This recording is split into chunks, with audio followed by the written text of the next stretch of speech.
Hello students,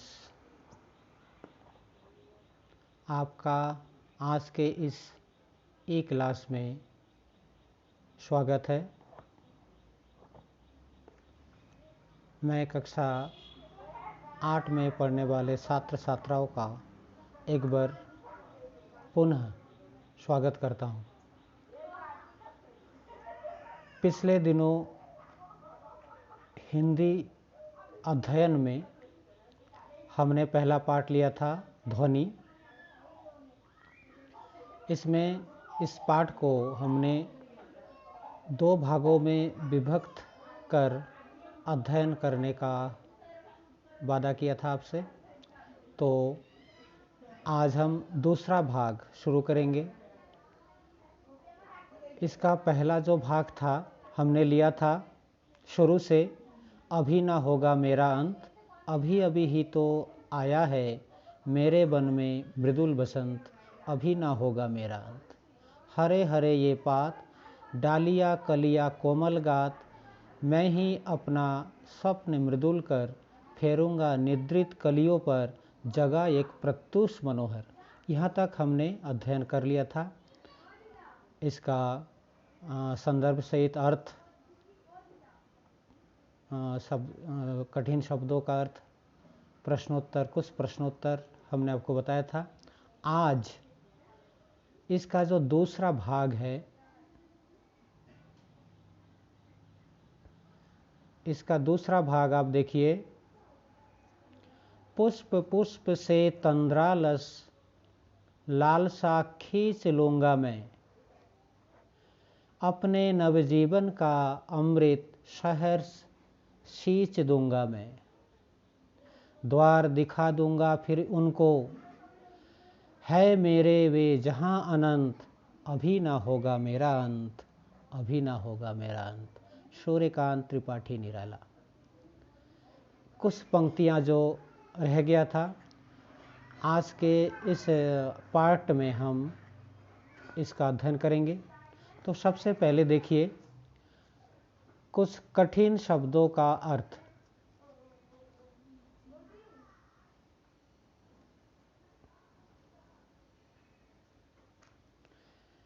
इसमें आया, देखिए,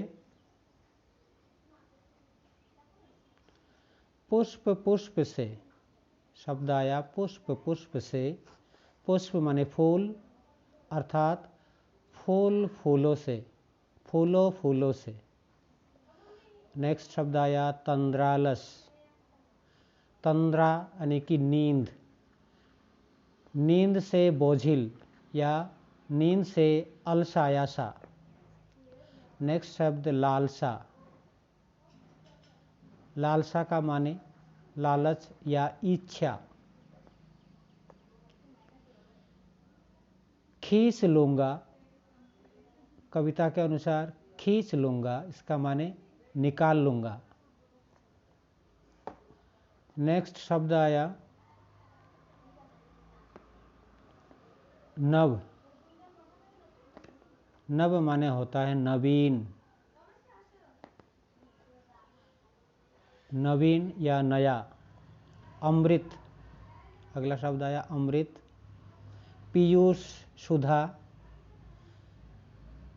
जिसे पीने से अमर हो जाते हैं। सहर्ष, खुशी से। सींच दूंगा यानी कि सींचना, सींचना।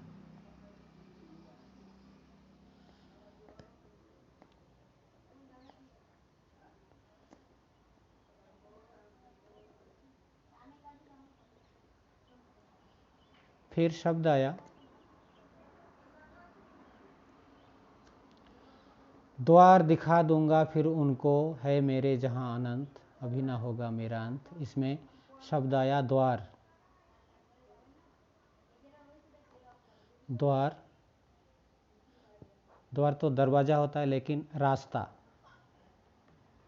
और एक शब्द आया अंत में अनंत, असीम, अंतहीन, जिसका कोई सीमा ना हो। ठीक, कुछ कठिन शब्दों का अर्थ हमने आपको बताया। ठीक है, अब इसका जो है लाइन बाय लाइन इसका अर्थ समझने की कोशिश करते हैं।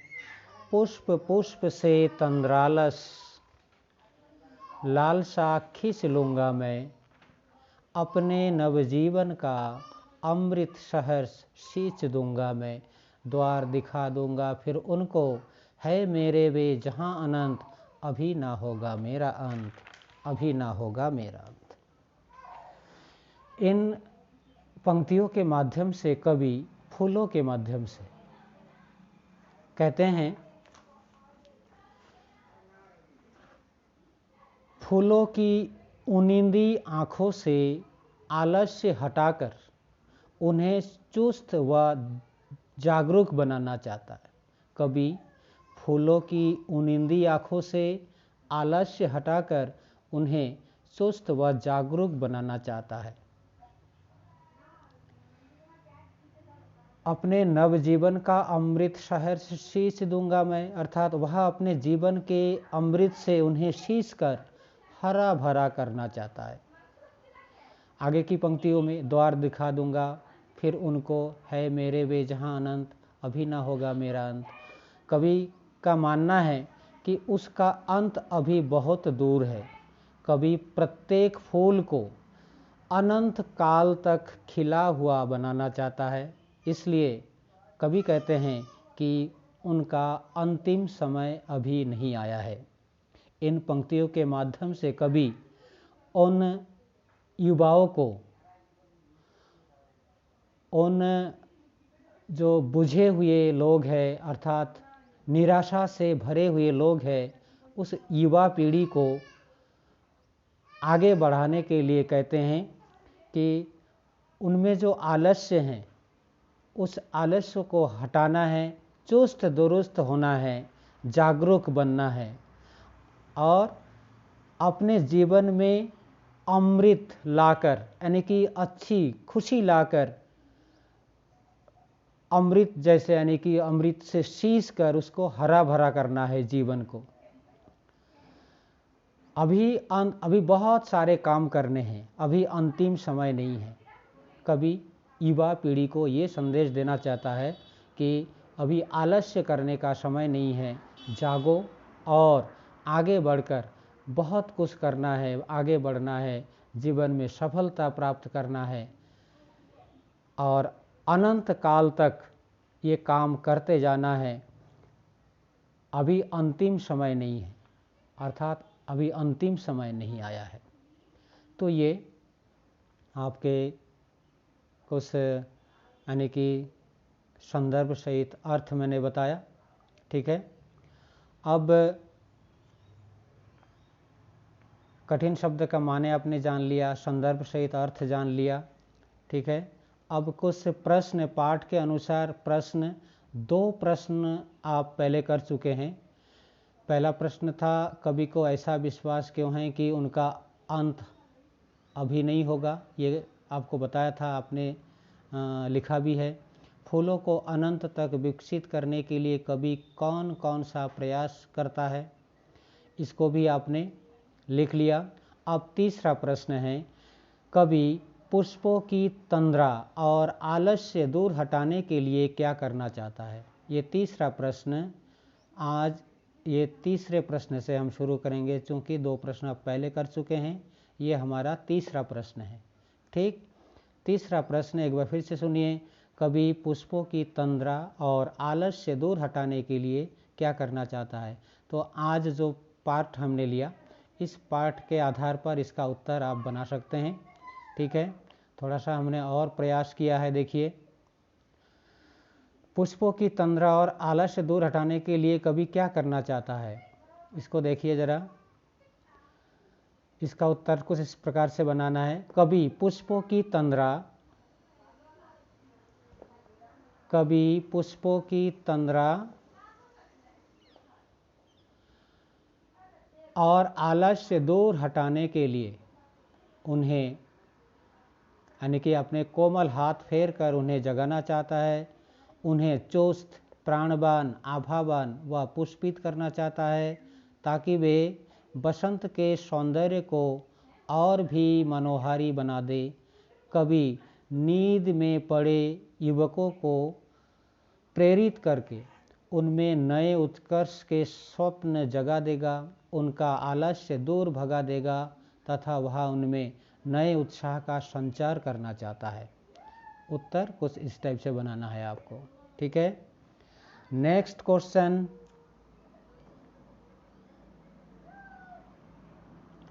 नेक्स्ट लेते हैं।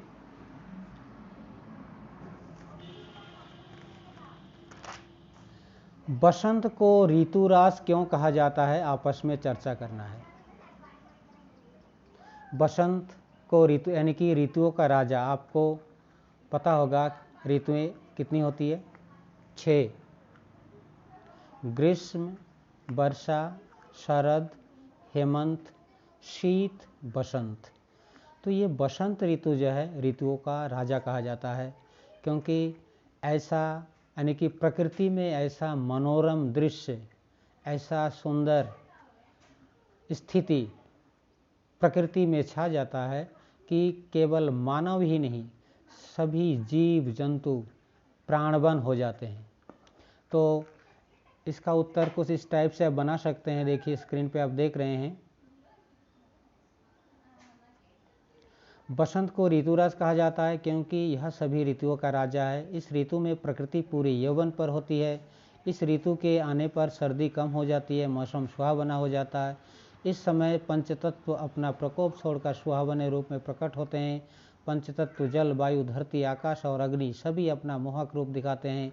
पेड़ों में नए पत्ते आने लगते हैं, आम बोरों से लद जाते हैं और खेत सरसों के फूलों से भरे पीले दिखाई देते हैं। सरसों के पीले फूल ऋतुराज के आगमन की घोषणा करते हैं।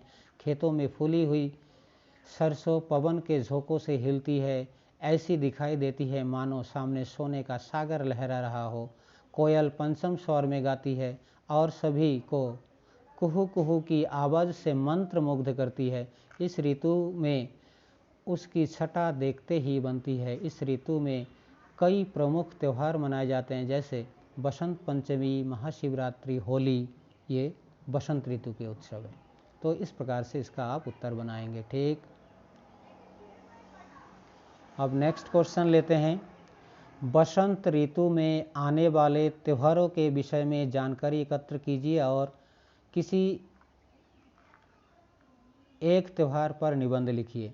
तो देखिए अभी जो पिछला प्रश्न था आपका, बसंत को ऋतुराज क्यों कहा जाता है, इसी में बसंत ऋतु में आने वाले जो त्यौहार है उनके बारे में हमने बताया था, बसंत पंचमी, महाशिवरात्रि, होली आदि, ठीक है। तो इनमें से किसी एक का यदि चयन करने के लिए आपको कहा जाए, क्योंकि पाठ आपका बसंत ऋतु से संबंधित है, ठीक है, तो शायद आप कौन सा चुनेंगे? मेरे ख्याल से बसंत पंचमी, महाशिवरात्रि, होली, इसमें कौन सा चुनेंगे आप? तो मेरे ख्याल से सभी लोग होली ही चुनेंगे। होली को ही बसंत का मुख्य त्यौहार माना जाता है। तो होली के बारे में थोड़ा सा हमने ये आपको बताया है। देखिए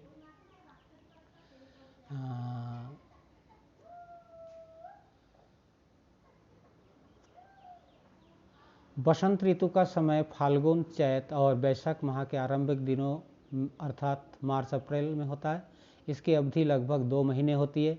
बसंत ऋतु में कई त्यौहार मनाए जाते हैं, जैसे बसंत पंचमी, महाशिवरात्रि, होली आदि।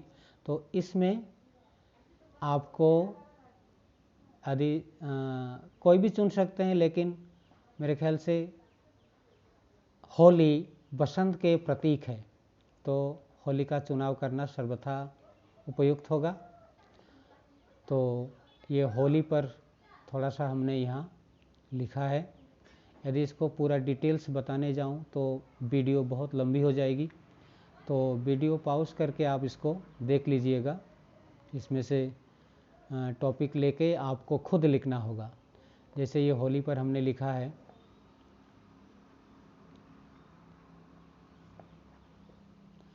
हमारा देश भारत विश्व का अकेला ऐसा अनूठा देश है जहाँ पूरे साल कोई ना कोई त्यौहार मनाया जाता है। रंगों का त्यौहार होली हिंदुओं का प्रसिद्ध त्यौहार है जो फाल्गुन मास की पूर्णिमा को मनाया जाता है। ये आपने देखा इस प्रकार से आगे लिखा हुआ है।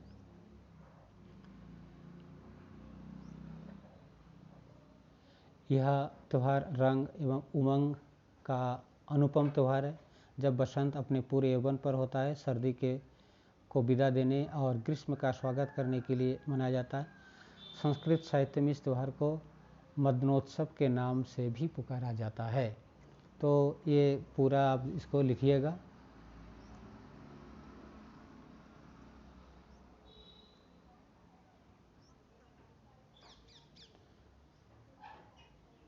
ठीक है, ये यहाँ से यहाँ तक ये पूरा लिख लीजिएगा। होली के बारे में आपने लिख लिया, ये पूरा हो गया आपका। नेक्स्ट क्वेश्चन, भाषा की बात से कुछ और चीज़ें हैं। एक प्रश्न होगा, उसमें किताब में देखिएगा।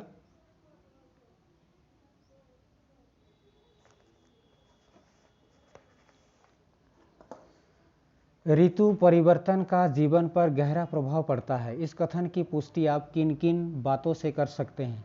इसको मैं बोलता हूँ, जरा ध्यान से सुनिएगा, उसी के अनुसार आपको लिखना होगा। ऋतु परिवर्तन पर हमारे जीवन पर गहरा प्रभाव पड़ता है। आप आइडिया लगा सकते हैं, जैसे हम गर्मियों में जो कपड़े पहनते हैं, जाड़ों में हमारे कपड़े बदल जाते हैं। बरसात में और तरह के कपड़े पहनते हैं। खान पान में परिवर्तन आ जाता है। तो ऐसे बहुत सारे परिवर्तन हैं। इसी को ध्यान में रखते हुए आपको लिखना है, ऋतु परिवर्तन का जीवन पर गहरा प्रभाव पड़ता है। ऋतु परिवर्तन का प्रभाव केवल मानव जीवन पर ही नहीं, वरन धरती के लगभग समस्त जीवधारियों पर इसका असर पड़ता है। ऋतु परिवर्तन से हमारे खान पान, रहन सहन, वेशभूषा आदि में बदलाव आते हैं।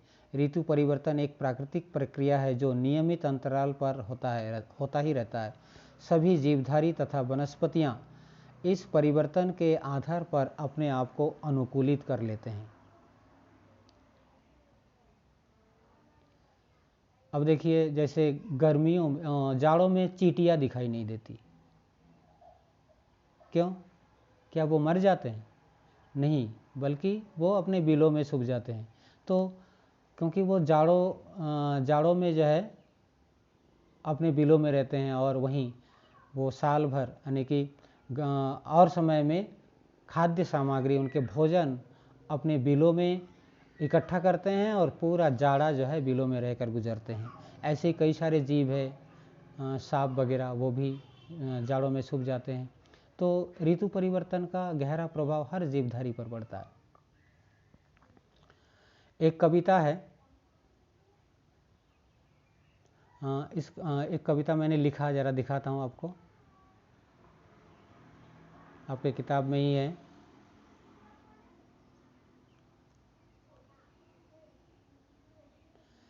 ये देखिए, ये इस टाइप से आपको बनाना होगा। निम्नलिखित पंक्तियाँ पढ़कर बताइए कि इनमें किस ऋतु का वर्णन है। फूटे हैं आमों के बोर, आप देख रहे होंगे।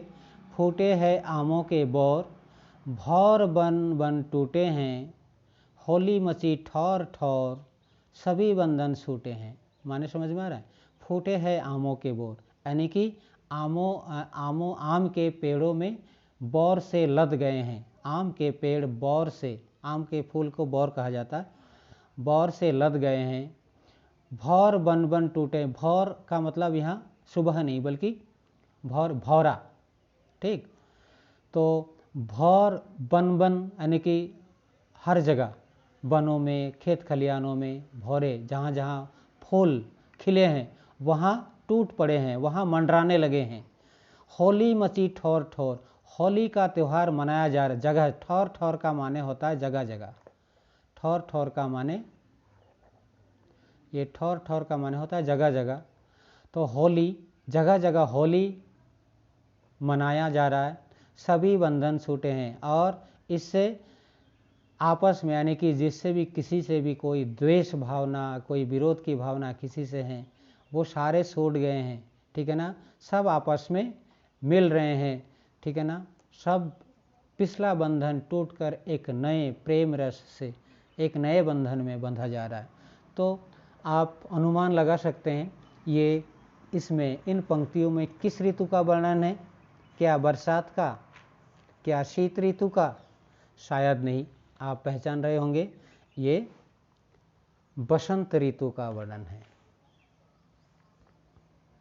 ठीक, कुछ और प्रश्न होगा, मैं आपको बताऊं। पाठ के पीछे जितने भी काम हैं उन सभी कामों को आपको करना है। आप किताब में देख लीजिएगा, उसको थोड़ा सा मैं और दिखाने की कोशिश करता हूं।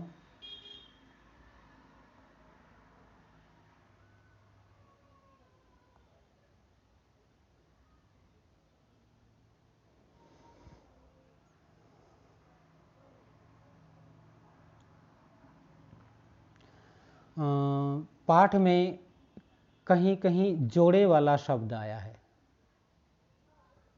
ठीक है। कुछ जोड़े वाला शब्द मैं आपको दिखाऊं, जैसे ये हरे हरे, ये पुष्प पुष्प, इसमें एक ही शब्द जो है बार बार पुनरावृत्ति हुआ है, ठीक है ना। तो इसमें हरे हरे शब्द यानी कि हरे हरे पत्ते, यानी कि ये जो जोड़ा है युग्म, ये विशेषण के रूप में प्रयोग होता है। पात का माने आप समझते हैं पत्ता होता है, हरे हरे ये पात कविता में आया ना। हम आपस में जब बातचीत करते हैं तो कभी कभी जोड़े वाला शब्द भी यूज़ करते हैं, है ना। जैसे किसी को बोल दिया लंबी चौड़ी बातें मत कर, तो लंबी चौड़ी देखो एक जोड़े वाला शब्द हुआ, ठीक है ना। पाठ के अनुसार देखिए, एक 3 बेर खाती है, 3 बेर खाती है, यहाँ 3 बेर खाती है, यहाँ बेर, बेर एक शब्द आया, बेर, बेर शब्द आया। बेर का मतलब जो फल होता है वो भी होता है, और बेर का मतलब एक बार भी होता है, अर्थात कितनी बार, 3 बार 4 बार, समझ में आया। तो 3 बेर खाती है, तो इसका माने क्या बन रहा है बताइए जरा। 3 बेर खाती है, देखिए इसमें एक चमत्कार आया है कि 3 बेर खाती है, अर्थात 3 बेर खाती है, 3 जो बेर का फल है वो खाती है, और 3 बेर खाती है यानी कि 3 बार खाती है। तो ये भाषा में इस प्रकार के जो शब्द आता है तो इसमें वो एक चमत्कार पैदा होता है, ठीक। इसको इस प्रकार के जहाँ एक ही शब्द बार बार प्रयोग होता है और उसका अलग अलग अर्थ होता है, वहाँ यमक अलंकार होता है। मैंने पिछले कक्षा में आपको बताया था, यमक अलंकार का उदाहरण दिया था, आपको ध्यान होगा। जैसे कनक कनक ते 100 गुनी मादकता अधिकाय, या खाए बौराय नर या पाए बौराय। कनक कनक ते 100 गुनी, अर्थात कनक शब्द, एक कनक का माने होता है सोना, दूसरे कनक का माने होता है धतूरा। तो वहाँ दोनों शब्द का अलग अलग माने हैं। जैसे एक शब्द आया मन का, मन का और मन का, मन का यानी कि हमारा जो अंतर्मन है, हमारा जो अंतर्मन है वो अंतर्मन, ठीक है ना, वो मन। और एक मन का होता है, जैसे वो माला नहीं होता है, माला, जैसे मोती का माला, कई सारे मोतियों को जोड़ के बनाया जाता है ना, तो उसके एक एक दाने को मन का बोला जाता है। तो देखिए मन का अलग अलग माने, और इसका यानी कि शब्द एक जैसा है लेकिन इसके माने अलग अलग होते हैं। तो यहाँ यमक अलंकार होता है। तो ये भाषा की बातें, कुछ बातें और भी है, तो आप ध्यान दीजिएगा। ये सारे काम किताब के अनुसार पॉइंट बाय पॉइंट आपको पूरा करना है, ठीक। कुछ शब्दों के जो माने हैं यानी कि शब्दों का अर्थ, कुछ शब्दों से वाक्य बनाना है, उसको भी ज़रा देखिए। जैसे यहाँ पर आप देख रहे हैं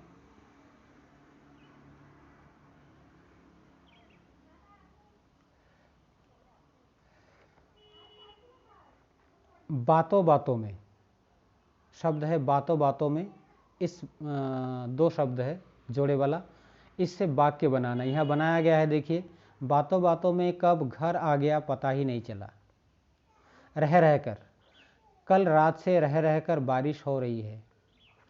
लाल लाल शब्द है, लाल लाल आंखों से पिताजी अमर को घूर रहे थे, यानी कि क्रोधित होकर। सुबह सुबह, आप हजारों वाक्य बना सकते हैं सुबह इन शब्दों से। दादाजी सुबह सुबह ही पूजा करने मंदिर निकल जाते, दादी जी सुबह सुबह ही पूजा करने मंदिर निकल जाती है, ये देखिए। फिर रातों रात, ईश्वर की कृपा से रमन रातों रात अमीर हो गया। फिर घड़ी घड़ी, घड़ी घड़ी शिक्षक उसे पढ़ाई में ध्यान लगाने के लिए टोकते रहते हैं। तो इस प्रकार से वाक्य बनाकर, यही वाक्य आपको नहीं लिखना है बल्कि अपने ओर से वाक्य बनाकर लिखना है, ये ध्यान रखें आप, ठीक है ना। यही वाक्य नहीं लिखना है, यहाँ से हेल्प जरूर लीजिए, लेकिन आपको वाक्य अपने हिसाब से बनाने हैं।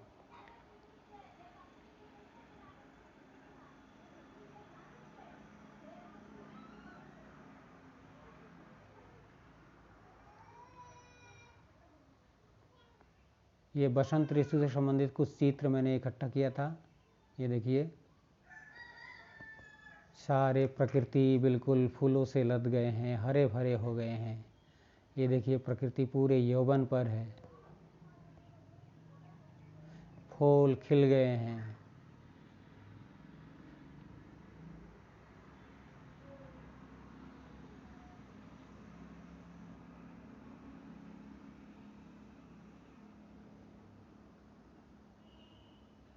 तो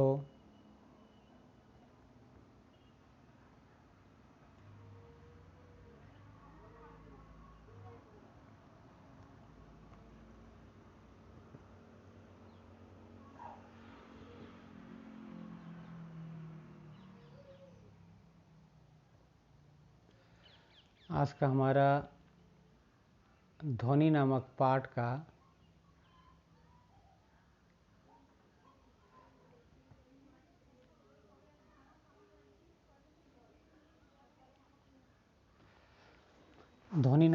का ये हमारा दूसरा भाग था। आज पहला पाठ हमारा कंप्लीट होता है। तो एक बार फिर से मैं आपको याद दिला दूं, ठीक है। सबसे पहले आप लिखेंगे संकेत। संकेत में कहाँ से कहाँ तक लिखना है आपको ध्यान होगा, ठीक है। पुष्प, पुष्प से लेकर मेरा अंत। उसके बाद संदर्भ लिखना है। संदर्भ पहले जैसा ही आएगा, पहले जो लिखे हैं, या तो उसी को लिखिए, नहीं तो लिख दीजिए पूर्ववत। यदि उसी को लिखते हैं तो वही लिखना होगा, प्रस्तुत पद्यखंड हमारी पाठ्यपुस्तक ... आगे आपको खुद लिखना है, ठीक। उसके बाद आपका व्याख्या लिखना है, ठीक है, इन पंक्तियों का। कवि फूलों की उनींदी आंखों से आलस्य हटाकर उन्हें चुस्त व जागरूक बनाना चाहता है। वह अपने जीवन के अमृत से उन्हें शीश कर हरा भरा करना चाहता है। कवि का मानना है कि उनका अंत अभी नहीं हुआ है, उनका अंत होना अभी बहुत दूर है। कवि प्रत्येक फूल को अनंत काल तक खिला हुआ देखना चाहता है, इसलिए अभी वह अपना अंत नहीं चाहता है। कवि फूलों के माध्यम से उन निराश आलस्य युवाओं को प्रेरित करने के लिए ये बातें कहते हैं कि उठो, जागो और आगे बढ़ो। तो इस प्रकार से ये संदर्भ सहित अर्थ लिखना है। पाठ के पीछे के 2 प्रश्नों का उत्तर पहले आप दे चुके हैं। तीसरे से लेके जितने भी प्रश्न हैं, सारे प्रश्नों का उत्तर आपको देना है, ठीक है। पाठ के पीछे जितने सारे काम हैं, ठीक है ना, बहुत सारे काम है, आपने देखा होगा, ठीक है ना। भाषा की बात, कई सारे चीज़ें और है, वो सारी चीज़ें आपको पूर्ण करना है, ठीक है ना। और इसके लिए आप आराम से टाइम से कीजिएगा, ये काफ़ी लंबा काम है, तो कम से कम 2 दिन आपको लगेगा, क्योंकि और सब्जेक्ट का काम भी आप कर रहे हैं। तो इसको पूरा कर लीजिएगा, और फिर नेक्स्ट टाइम अर्थात नेक्स्ट वीडियो हमारा अगला आपका नया पाठ होगा। नए पाठ को पढ़ेंगे, नया पाठ लाख की चूड़ियाँ अगला पाठ होगा, ठीक है ना। तब तक आप स्कूल के दिए हुए जो और सब्जेक्ट के काम हैं वो भी करते रहिए, और मेरे ओर से जो काम दिया जाएगा वो आपको टाइम दूंगा, ठीक है ना, उस टाइम के अनुसार उसको पूर्ण कीजिए। तो एक बार आप सबका बहुत बहुत धन्यवाद। जय हिंद, जय भारत।